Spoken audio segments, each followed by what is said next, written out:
Padi. Kita akan mengikuti bacaan Alkitab harian untuk anak.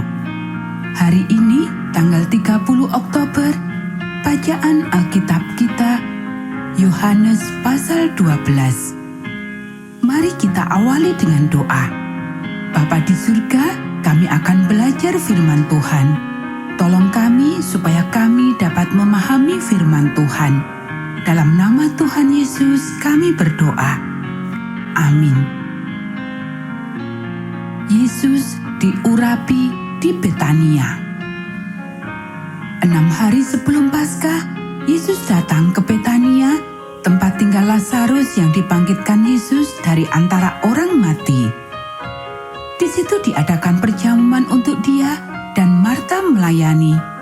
Sedang salah seorang yang turut makan dengan Yesus adalah Lazarus. Maka Maria mengambil setengah kati minyak narwastu murni yang mahal harganya, lalu meminyaki kaki Yesus dan menyekanya dengan rambutnya, dan bau minyak semerbak di seluruh rumah itu.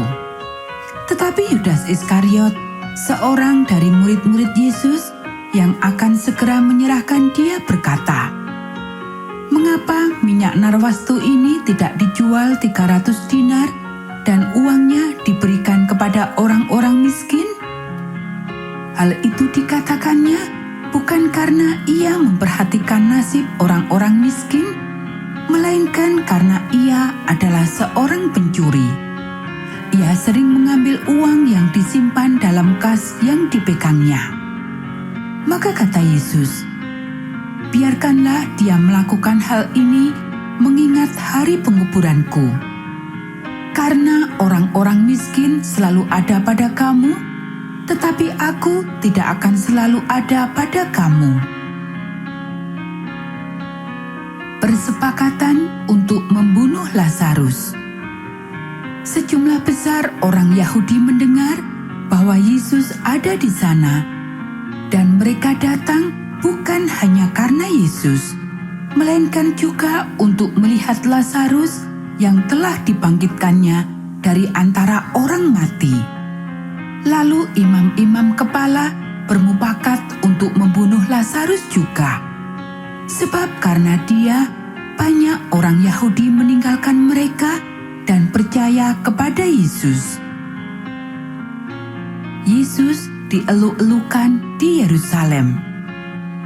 Keesokan harinya, ketika orang banyak yang datang merayakan pesta mendengar bahwa Yesus sedang di tengah jalan menuju Yerusalem, mereka mengambil daun-daun palem dan pergi menyongsong dia sambil berseru-seru, "Hosana, diberkatilah dia yang datang dalam nama Tuhan, Raja Israel." Yesus menemukan seekor keledai muda, lalu ia naik ke atasnya, seperti ada tertulis, "Jangan takut, hai putri Sion, lihatlah, Rajamu datang, duduk di atas seekor anak keledai." Mula-mula murid-murid Yesus tidak mengerti akan hal itu, tetapi sesudah Yesus dimuliakan, teringatlah mereka bahwa nas itu mengenai dia, dan bahwa mereka telah melakukannya juga untuk dia. Orang banyak yang bersama-sama dengan dia ketika ia memanggil Lazarus keluar dari kubur dan membangkitkannya dari antara orang mati, memberi kesaksian tentang dia. Sebab itu, orang banyak itu pergi menyongsong dia karena mereka mendengar bahwa ia yang membuat mujizat itu. Maka kata orang-orang Farisi seorang kepada yang lain, "Kamu lihat sendiri bahwa kamu sama sekali tidak berhasil. Lihatlah, seluruh dunia datang mengikuti dia." Yesus memberitakan kematiannya. Di antara mereka yang berangkat untuk beribadah pada hari raya itu, terdapat beberapa orang Yunani. Orang-orang itu pergi kepada Filipus yang berasal dari Betsaida di Galilea, lalu berkata kepadanya, "Tuan, kami ingin bertemu dengan Yesus." Filipus pergi memberitahukannya kepada Andreas. Andreas dan Filipus menyampaikannya pula kepada Yesus. Tetapi Yesus menjawab mereka, katanya, "Telah tiba saatnya Anak Manusia dimuliakan. Aku berkata kepadamu, sesungguhnya jikalau biji gandum tidak jatuh ke dalam tanah dan mati, ia tetap satu biji saja. Tetapi jika ia mati, ia akan menghasilkan banyak buah. Barang siapa mencintai nyawanya, ia akan kehilangan nyawanya. Tetapi barang siapa tidak mencintai nyawanya di dunia ini, ia akan memeliharanya untuk hidup yang kekal. Barang siapa melayani aku, ia harus mengikut aku, dan di mana aku berada, di situ pun pelayanku akan berada. Barang siapa melayani aku, ia akan dihormati Bapa." Sekarang jiwaku terharu, dan apakah yang akan kukatakan? "Bapa, selamatkanlah aku dari saat ini?" Tidak, sebab untuk itulah aku datang ke dalam saat ini. Bapa, muliakanlah namamu. Maka terdengarlah suara dari surga. Aku telah memuliakannya, dan aku akan memuliakannya lagi. Orang banyak yang berdiri di situ dan mendengarkannya berkata bahwa itu bunyi guntur. Ada pula yang berkata, seorang malaikat telah berbicara dengan dia. Jawab Yesus, "Suara itu telah terdengar bukan oleh karena aku, melainkan oleh karena kamu." Sekarang berlangsung penghakiman atas dunia ini. Sekarang juga penguasa dunia ini akan dilemparkan keluar. Dan aku, apabila aku ditinggikan dari bumi, aku akan menarik semua orang datang kepadaku. Ini dikatakannya untuk menyatakan bagaimana caranya ia akan mati.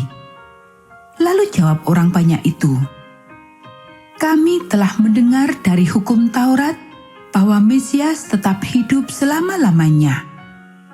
Bagaimana mungkin engkau mengatakan bahwa Anak Manusia harus ditinggikan? Siapakah Anak Manusia itu?" Kata Yesus kepada mereka, "Hanya sedikit waktu lagi terang ada di antara kamu. Selama terang itu ada padamu, percayalah kepadanya, supaya kegelapan jangan menguasai kamu.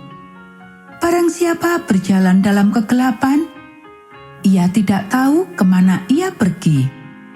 Percayalah kepada terang itu selama terang itu ada padamu, supaya kamu menjadi anak-anak terang." Sesudah berkata demikian, Yesus pergi bersembunyi dari antara mereka. Mengapa orang Yahudi tidak dapat percaya? Dan meskipun Yesus mengadakan begitu banyak mujizat di depan mata mereka, namun mereka tidak percaya kepadanya. Supaya genaplah firman yang disampaikan oleh Nabi Yesaya, "Tuhan, siapakah yang percaya kepada pemberitaan kami? Dan kepada siapakah tangan kekuasaan Tuhan dinyatakan?" Karena itu, mereka tidak dapat percaya. Sebab Yesaya telah berkata juga, "Ia telah membutakan mata dan mendegilkan hati mereka, supaya mereka jangan melihat dengan mata dan menanggap dengan hati, lalu berbalik, sehingga aku menyembuhkan mereka." Hal ini dikatakan oleh Yesaya, karena ia telah melihat kemuliaannya dan telah berkata-kata tentang dia. Namun banyak juga di antara pemimpin yang percaya kepadanya. Tetapi oleh karena orang-orang Farisi, mereka tidak mengakuinya berterus terang, supaya mereka jangan dikucilkan. Sebab mereka lebih suka akan kehormatan manusia daripada kehormatan Allah. Firman Yesus yang menghakimi. Tetapi Yesus berseru, katanya, "Barang siapa percaya kepadaku, ia bukan percaya kepadaku, tetapi kepada Dia yang telah mengutus aku. Dan barang siapa melihat aku, ia melihat Dia yang telah mengutus aku. Aku telah datang ke dalam dunia sebagai terang, supaya setiap orang yang percaya kepadaku jangan tinggal di dalam kegelapan. Dan jikalau seorang mendengar perkataanku tetapi tidak melakukannya, aku tidak menjadi hakimnya. Sebab aku datang bukan untuk menghakimi dunia, melainkan untuk menyelamatkannya. Barang siapa menolak aku dan tidak menerima perkataanku, ia sudah ada hakimnya, yaitu firman yang telah kukatakan. Itulah yang akan menjadi hakimnya pada akhir zaman. Sebab aku berkata-kata bukan dari diriku sendiri, tetapi Bapa yang mengutus aku. Dialah yang memerintahkan aku untuk mengatakan apa yang harus aku katakan dan aku sampaikan. Dan aku tahu bahwa perintahnya itu adalah hidup yang kekal. Jadi apa yang aku katakan, aku menyampaikannya sebagaimana yang difirmankan oleh Bapa kepadaku." Anak-anak, demikianlah bacaan firman Tuhan hari ini. Mari kita akhiri dengan doa. Bapa di surga, terima kasih kami sudah belajar firman Tuhan. Tolong kami supaya kami dapat melakukannya. Kiranya Tuhan memberkati kami hari ini saat kami belajar, bermain, dan membantu orang tua. Dalam nama Tuhan Yesus kami berdoa. Amin.